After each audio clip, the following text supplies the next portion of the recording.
گیا دین کے بغیر ہماری کوئی نجات نہیں ہے، ہماری کوئی راحت نہیں ہے۔ دین مدارس کے ذریعے سے، دین خانقاہوں کے ذریعے سے، دین تبلیغ کے ذریعے سے، دین رفاہی کاموں کے ذریعے سے، دین عصری تعلیم دینی ماحول میں چلانے کے ذریعے سے۔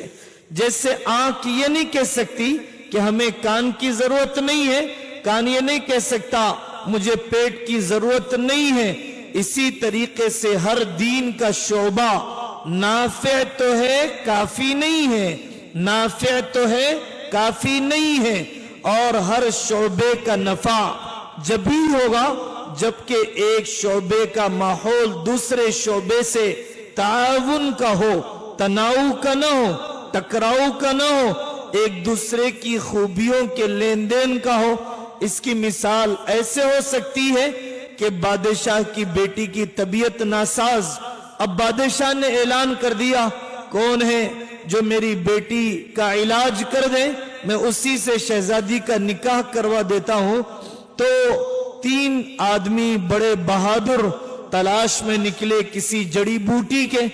ایک کو سفر کرتے کرتے کنکٹھورا مل گیا، ہوا میں اڑنے والا برتن مل گیا، اور دوسرے نوجوان کو جڑی بوٹی مل گئی، تیسرے نوجوان کو آئینہ مل گیا۔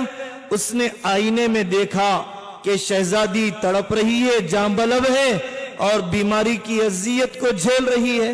دوسرے نے کہا کہ میرے پاس یہ جڑی بوٹی ہے، تیسرے نے کہا میرے پاس یہ کنکٹھورا ہے جس میں ہوا میں اڑ کر شہزادی تک اس دوا کو پہنچایا جا سکتا ہے۔ بالآخر تینوں نے اپنے اپنے ہنر کو استعمال کیا، شہزادی کی جان کو بچایا۔ اب بادشاہ حیران کس سے اپنی بیٹی کا نکاح کرے۔ اسی طریقے سے ان مدارس نے تعلیم کو پھیلایا، ان خانقاہوں نے تکمیل اور تزکیے کو چلایا، اس تبلیغ نے ایمان کی تحریک اور دعوت کو پھیلایا۔